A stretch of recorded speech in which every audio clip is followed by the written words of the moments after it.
When you're arranging for two Pulitzer Prize-winning authors to get together and talk about their work, you want to find a special place.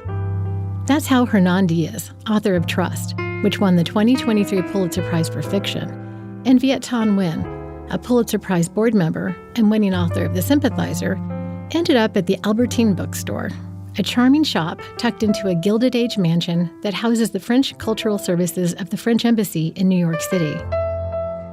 The mansion faces Central Park on Fifth Avenue, on Manhattan's Upper East Side.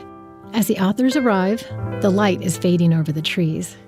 We're in a wood-paneled reading room, named after one of France's most famous authors, encircled by thousands of books. The authors settle in for their talk under a navy blue ceiling, painted in the style of a Renaissance fresco, with metallic gold stars and planets circling the sun. Hernan, such a pleasure to talk to you here at the Marcel Proust Reading Room of the Albertine Bookstore in New York City. What an outsized honor. So it's very romantic for me to walk through Central Park to get here because I grew up in San Jose, California in the 70s and 80s, and it was full of children's books, a lot of which were set in Manhattan. Right. And Central Park and places like that. So I had this whole fantasy of the Manhattan lifestyle. Well, this is the quintessential Manhattan experience, isn't it? Walking across the park to this Gilded Age monument to Capitol we're sitting in right now. Sitting in this monument to Capitol was a purposeful choice. Trust is a novel about money, love, finance, and truth, told in four narratives about wealthy investor Andrew Bevel and his wife Mildred, a music lover and philanthropist. The bookstore is part of a Gilded Age mansion originally built in 1909 for William Payne Whitney, a businessman who inherited enormous wealth and grew it through investments in banking, tobacco, railroads, mining, and oil. Whitney would have been a contemporary of the fictional Andrew Bevel.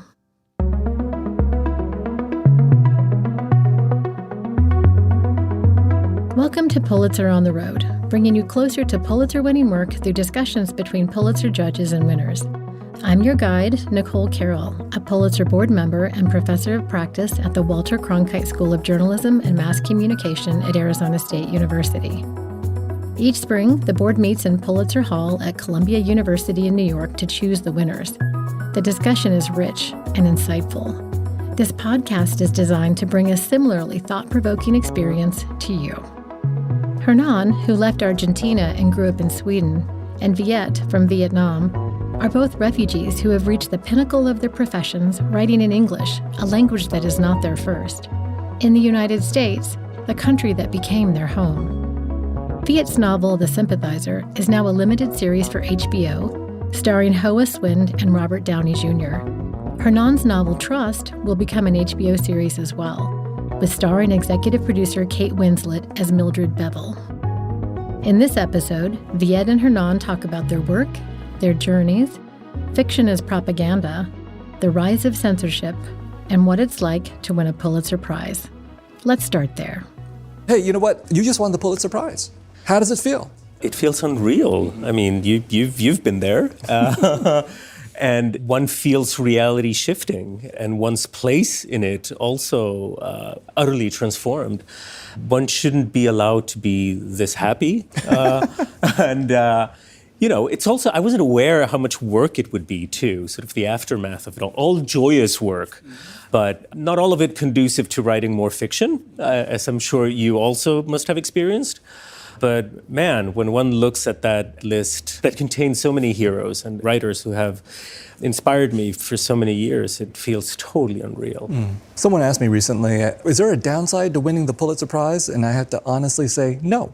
No downside, as far as I can tell. I mean, I think maybe more pressure, whether you feel it internally or externally, about your next work, but that would be the only I agree negative. with you. No downside. And I also agree with your sort of little corollary there. I do sense a gaze now that I didn't feel before. But I found, as always, with these things, the antidote and the response lies in more books, the ones that one reads and the one that one is engaged in writing, which I am. I'm fully into the next thing, which is exciting. The two will talk about Trust and Hernan's debut novel, In the Distance, an unconventional Western set in the mid-1800s. In the Distance, a Pulitzer finalist tells the story of a young Swedish immigrant, penniless and alone in California, whose quest to travel east and find his brother turns him into a legend. Obviously, I read Trust. That was such an impressive accomplishment. 4 different voices dealing with late 19th century, early 20th century American history and finance and modernism, and also a very different book than In the Distance, your first novel, which is also an amazing mid-19th century account of a Swedish immigrant and his entry into a very, I think, demythologized United States and his own transformation into a myth, which he does not want to have any part of. So I mean, for me, looking at these 2 books back to back, this is sort of an investigation of core values of the United States. Yeah. Because your books deal a lot with economics, capitalism, finance, and so on, but within a narrative framework. Absolutely. And I think, if I may presume, that this might be a common denominator to some extent between your work and mine, this examination or re-examination of the many ways in which the United States has told its own story to itself, which is something that I find utterly fascinating. There is something about this country and its culture that invites fiction, which I'm very drawn to. And not all of these fictions are pleasant, needless to say. Many of them are highly ideological, many of them are manipulative. But the truth remains that there is a fictional core in the United States and in the view in which it represents itself that I'm very drawn to. My first exposure to the United States was through fiction. We were talking about Lucky Luke, this Belgian comic, utterly racist, that I grew up reading in Sweden, in Stockholm. So it was this Belgian comic translated into Sweden about the American West, written by these 2 men who had never set foot in the United States. That and Tintin. Those are the first pictures I have in my mind of the United States. This hyperbolic, outrageous, outlandish space full of action, full of adventure, and also full of violence and full of racism. All of this shaped me from a very early stage. You put together In the Distance and Trust, and it is true that there is a continuity.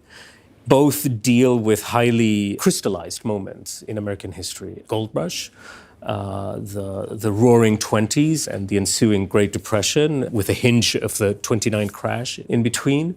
But there isn't a manifesto in a drawer in my apartment or a program by which I plan to go in chronological order examining certain American myths.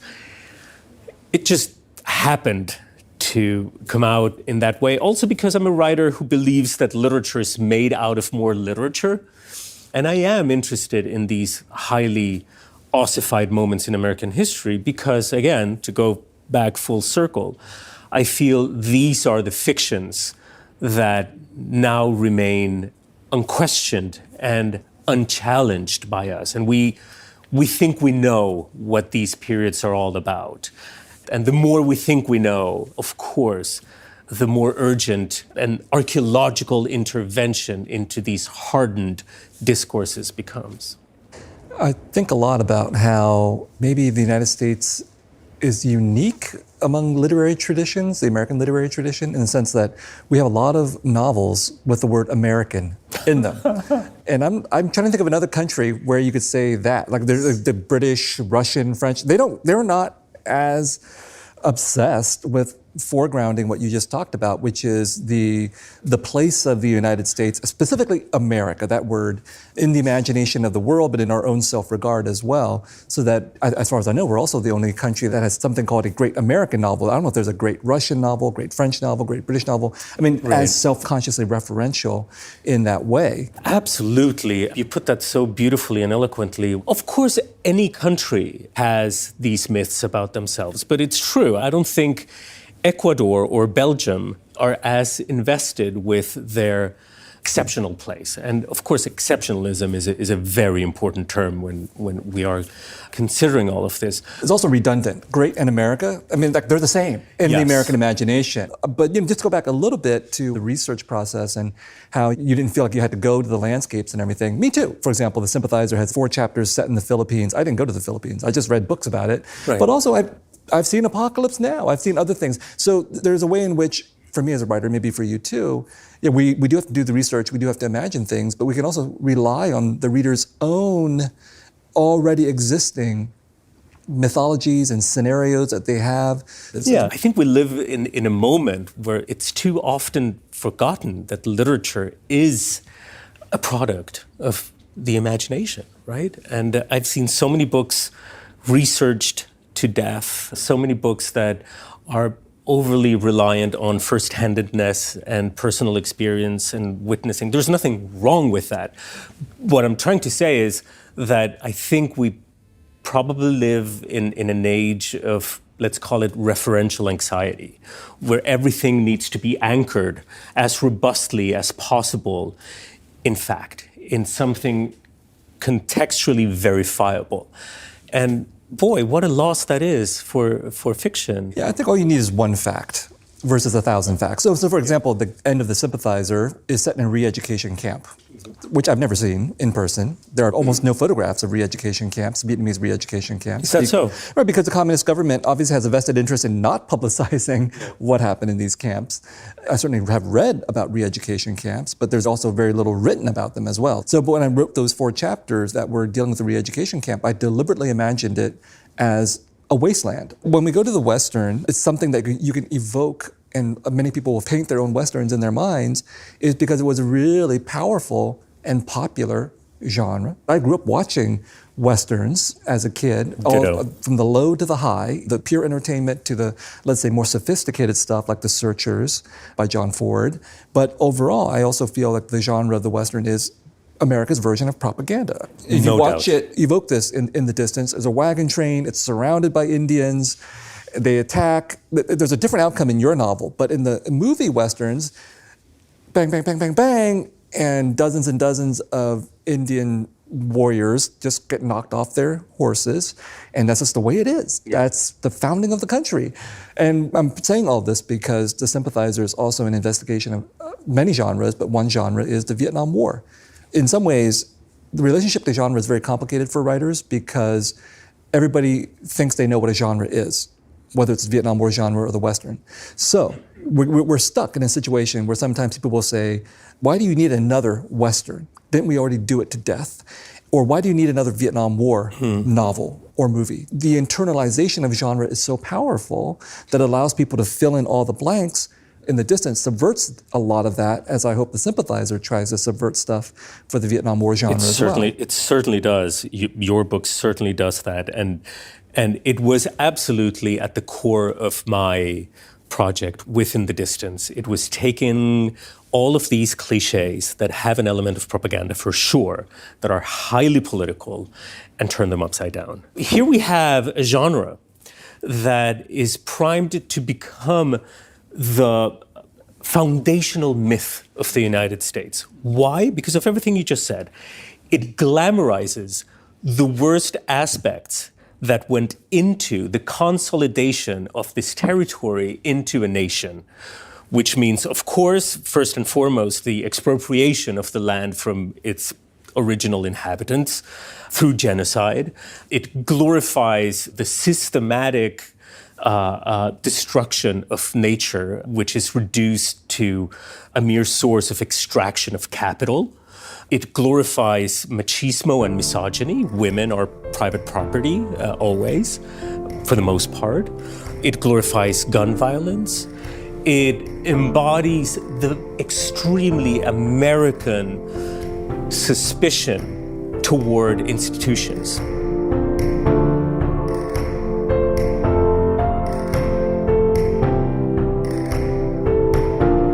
Trust, set in the late 19th and early 20th centuries, deals with finance, gender inequity, and stock market manipulation. Viet notes the similarities between that era and our current times. Hernan says he didn't set out to make that connection.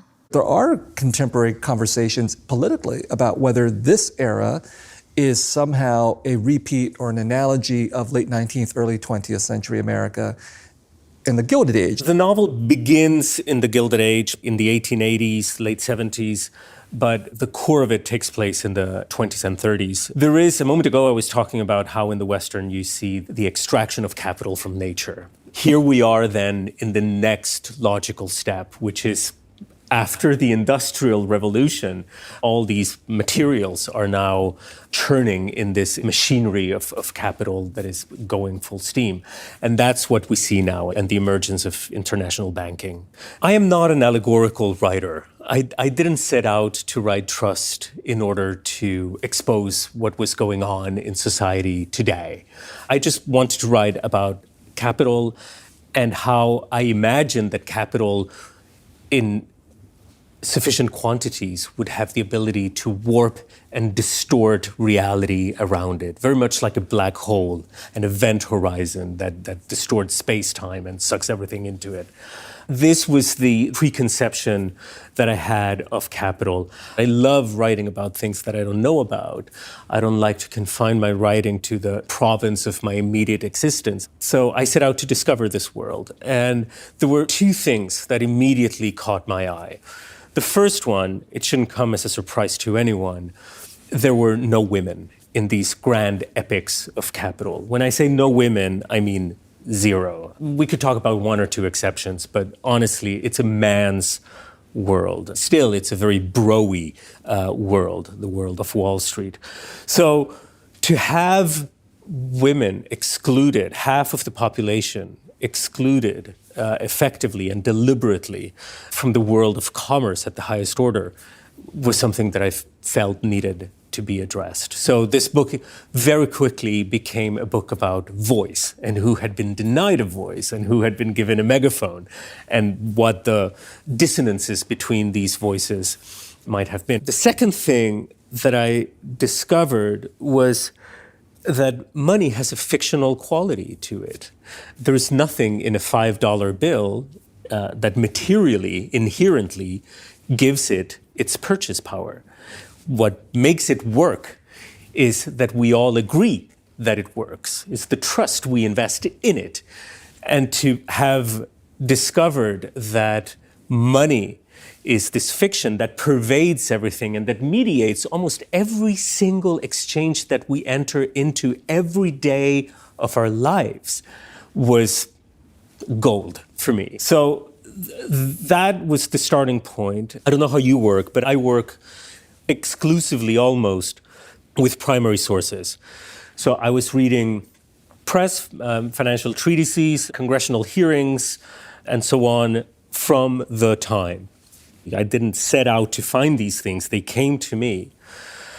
The utter deregulation of markets that took place in the 20s, the drastic tax cuts for the rich, the targeted restriction of immigration through the Immigration Quota Act in 1924 under Calvin Coolidge, forbidding immigrants from Asia and from Italy specifically to enter into the country.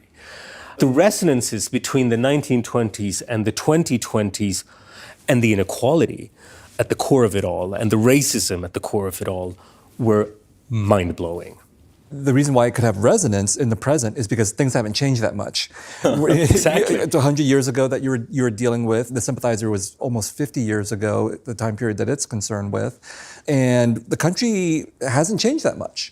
And so if you address through a historical novel some of the fundamental issues that define this country, whether it's economics and capitalism or gender, the ability to speak or immigration or war, these things in fact have been constants throughout in the entirety of American history. And we repeat ourselves because the fundamental contradictions and inequalities that make the United States are still there.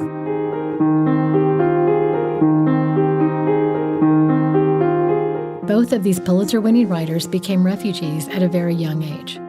Both know what it feels like to be displaced, exiled.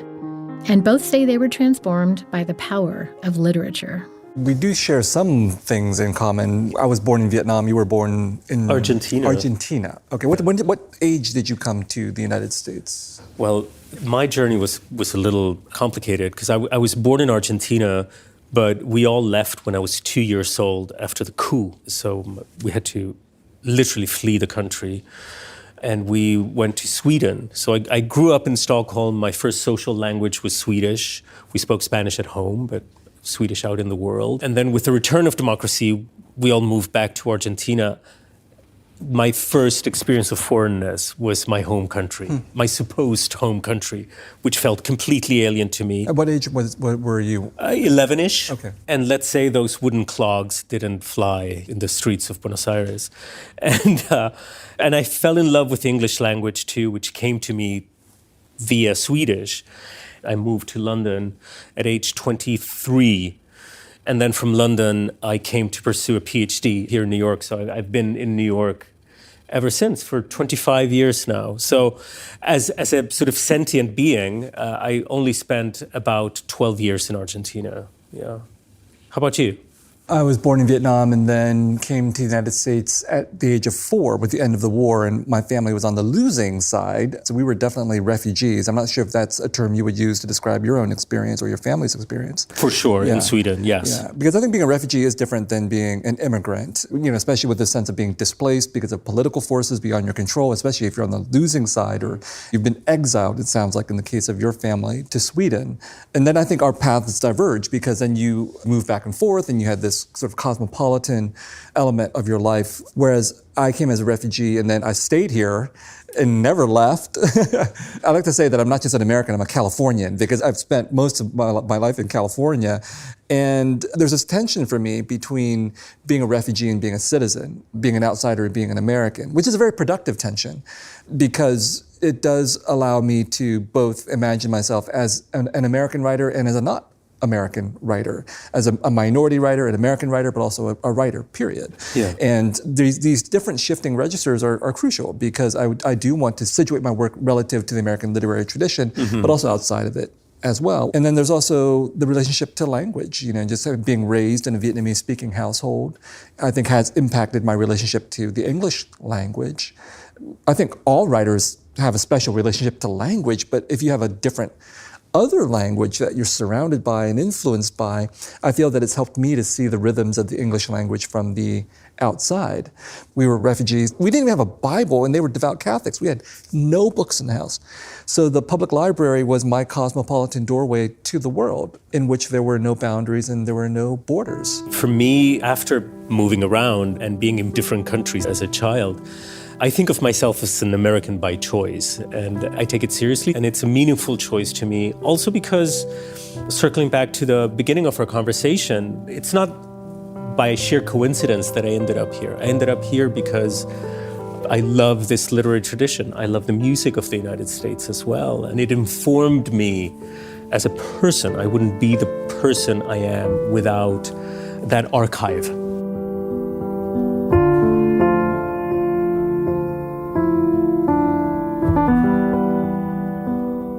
Viet says most of his books cannot be published in Vietnamese in Vietnam for political reasons.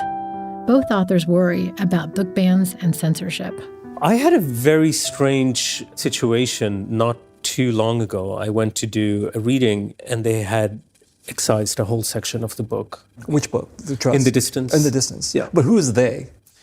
I don't want to get anyone into trouble. Let's say it was a school. Mm-hmm. It was a school. And it was shocking. It was very sad. Well, that does remind me. I was at a state that I won't mention, and a high school teacher came up to me and said, yes, my high school we were going to teach your book, The Refugees, but somebody objected because there's one story in there. It's a sort of a Christian high school or Catholic high school. One story in there about someone who's dealing with their homosexuality for the first time. So there's like hard censorship where we know there are lists and we know what's happening. And then there's soft censorship where there are things happening behind the scenes that we may never find out about. The scary thing about your story, which is very similar to mine, it was this teacher in a very Christian part of the state, and she said, I want you to play it safe. So that was chilling to me, the fact that this internal repression becomes sort of an objective suppression. When this climate of censorship becomes part of someone's superego and they feel they have to preempt it, then we know we're in trouble.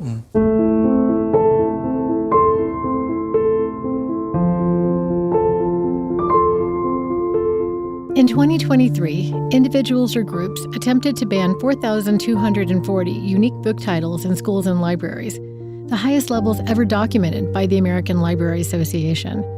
That's a 65% increase from 2022, when 2,571 unique titles were targeted for censorship. The battles are being played out not with authors only, but now with librarians or with bookstores, mostly with librarians. And anyway, they don't have the insulation that authors do. At least we have the ability to have other authors rally around us and take up our cause. But your average librarian is on their own in a hostile town or in front of a hostile school board. And of course, you know that these lists are produced by a handful of individuals. It's disproportionate, the impact that these people have on society at large. There's something profoundly broken in that regard. And just like you with your personal history, I feel that censorship and free speech has shaped or lack thereof has shaped who I am in a very profound way. That's one of the reasons why we left Argentina to begin with. So I take this immensely seriously, and I try to be as involved as I can in this regard. I, in general, have very little patience for the argument that fiction is innocuous, that it's a mere pastime. It can be that, and that's fantastic too. But as I was trying to say before, I think fiction and storytelling has the ability not only to depict reality, but also to shape reality. And one could argue that reality itself, what we agree to call reality, is a collection of stories, right? So, of course, who controls the stories or who silences certain stories is also in control of the particular shape that reality will take. And that's why I think storytelling is fundamental, and that's why every story matters. I agree with all of that, and I'll add that I had the benefit of going to the public library without my parents, who would just drop me off every Saturday morning, and I would get a backpack full of books, and I would read them. And because my parents were busy working and they didn't read English, I had no idea what I was reading. Thank God, because if they knew, these devout Catholics, what I was reading, they would be shocked. They didn't read English, you said? They didn't read English, and they didn't read literature. So on the one hand, there is this platitudinous side about celebrating literature. It says, it elevates us, it teaches us empathy and gives us appreciation for the arts and so on. That's great. It also entertains us and provokes us. That's great. But my experience was also that if something is so powerful that it can move you deeply and that it can save you, as many people have said, it can also destroy you as well. If you grant to literature the power to save, that power cannot be contained. And I think all writers know that. I hope all writers know that. And obviously the people who are banning books know that too, in their own way, that there is great power in the writing. I mean, if we just look at the numbers in the United States, the two most banned categories of books are books by Black writers or dealing with the history of Black people in this country, and the broad swath of LGBTQIA literatures, anything dealing with queer sexualities. And these things are completely actually connected. You know this, you talked about capital being essential to the United States. I mean, capital is essential, but it's completely tied to racism and slavery and all these other things, and to patriarchy and to the regulation of sexuality and gender roles. So it's not an accident that book banning is in fact targeted in certain ways. And so what do we lose? We don't just lose the power of literature and all of that stuff that we like to talk about as writers and readers. We lose the power to address some very fundamental core elements and problems of what make us Americans.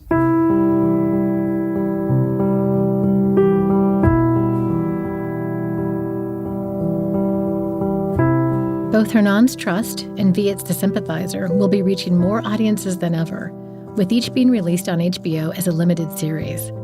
The Sympathizer premiered April 14th. Hernan's Trust is in development. And I have to say that the hardest part was probably for me just doing all the meetings that were required to drum up enough interest to get the TV series made. The really hard part was making the TV series, but I had very little to do with that. But we're very lucky that it has a great team involved. Park Chan-wook is the director, and he's a world-famous Korean director whose work actually deeply influenced me and The Sympathizer. And we have a great cast of mostly Vietnamese actors of various national origins, which is very important to me. So we'll see Hoa Xuân Dae hopefully become a star because he plays the captain.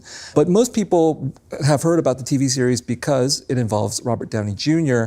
playing 4 white male characters in the novel, which was Park Chan-wook's idea. So he's drawing eyes to the TV series, which is good. But in the end, I hope people also will take away that this is a TV series that is mostly about Vietnamese people. Also, Trust is being made by HBO. Todd Haynes directing, who is one of my living heroes in any kind of discipline. It was always, who do you think should do this? I was like, Todd Haynes. And Kate Winslet is playing incarnations of Mildred Bevel. And I'm actually flying out to Portland in a couple of weeks to be with Todd and the screenwriter. And it's very firm and it's moving full steam ahead. I asked them both, is that a surreal experience, seeing your words played out on the screen? Yeah, because as a novelist, you spend you're sitting in a room most of the time by yourself, wherever it is, and imagining these vast worlds and all these characters, and then to see, in the case of The Sympathizer, 400 people involved in the making of it, and a budget, enormous budget. It's almost impossible to wrap my head around. And then to go on set and to see the sets and to see people wearing the costumes and maybe doing a cameo as I did it from mine. You did? I did. Fun. 1 second, but I get one line out of that. I play a photographer in a restaurant setting and I have to photograph everybody get gathered, and I think I get to say, can you turn on that mirror ball? That's the one line. And talk about like a disco ball? And so the head writer said they didn't call them disco balls in 1976 or 1975. They called them mirror balls. So, and here's I need to look into it. Here's the humbling aspect of working with collaborators. They get you on your own mistakes. So, for example, there's a key moment where the characters are eating petit écolier biscuits, which I grew up eating in the 1980s. And then the head writer said they didn't exist in 1975. So we had to introduce a different product by that same company instead. That wasn't the worst thing, but that was one thing. The ones I find very scary, and this consumes so much time during the writing process, is just lexical anachronisms, especially in these two books, In the Distance and Trust, which are also told in voices from the time. I'm sure there are a number of anachronisms, like the cookies, that I'm unaware of, but I need, if there is a word that has a whiff of perhaps being introduced too late. So I use the unabridged Oxford Dictionary, which, of course, you get a record of the first written occurrence of the word to the best of their knowledge. So I have to comb the text with a very, very fine comb, which means looking up hundreds of thousands of words to make sure they weren't coined after the fact. I found massage once and I almost died. Massage? I had used massage. It's like, what were you thinking?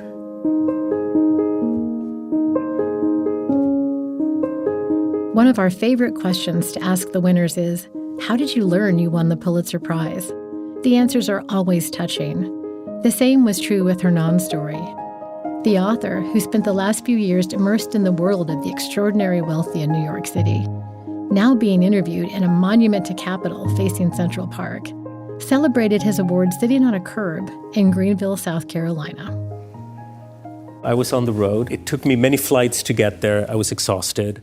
And I knew the announcement was on that day. I wish I could tell you that I was, cool enough not to care or not check, but I totally watched it on my phone. I found a restaurant. I thought I would have chicken and waffles because I was in the South. So I did that. And my order came. The announcement also came. And I completely... I lost it. So I left all my stuff on the table. I went and I sat on the curb to quietly weep. I hope quietly. I was wearing a baseball hat because I'm bald. And and these three charming ladies come my way, and they must have thought I was younger. I was also hunched over. And they go, "Oh, sweetheart, are you okay?" And I looked up. And I told them what had happened, and we all hugged. Those were the first people I ever told. And one of them came to an event at the Chicago Public Library a year later and gave me a picture of the three of them. she had followed the whole thing. And it was great to hear the story from their perspective. Like, we were coming, and we saw this man sitting and crying. We thought somebody had died. It was great.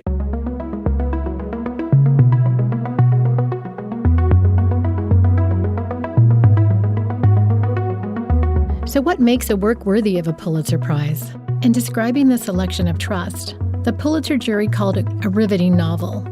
The jury noted how Diaz masters the many different literary styles as he unspools the story of Andrew Bevel, an early 20th century financier, and his wife Mildred. The judges were deeply impressed by the richness of the emotional landscapes Diaz builds in Trust, and by his ability to evoke the real historical milieu of Wall Street and New York City society. This was a novel, they stated, of great precision and literary flair. Thank you for joining Pulitzer on the Road. We're honored to bring more attention to Pulitzer-winning work and the creators behind it. This series is a production of the Pulitzer Prize Board at Columbia University in collaboration with the Walter Cronkite School of Journalism and Mass Communication at Arizona State University. It is supported by a grant from the Knight Foundation. All episodes are edited for length and clarity. In future episodes, we'll hear from journalist Caitlin Dickerson and author Barbara Kingsolver. Be sure to subscribe wherever you listen to podcasts and tell your friends to listen in. To see this work and the work of all the 2023 winners, please go to Pulitzer.org. Pulitzer on the Road is produced by Central Sound at Arizona PBS. Our producers are Anna Williams and Alex Kosorik with Arizona PBS, and me. Audio engineering by Robert Anderson, Alex Kosorik, and Joe Miller. Editing, promotion, and other support by Edward Clement, Pamela Casey, and Sean Murphy. Fact-checking by Jessica Quesada. Pulitzer Administrator Marjorie Miller is our executive producer. I've been your guide, Nicole Carroll.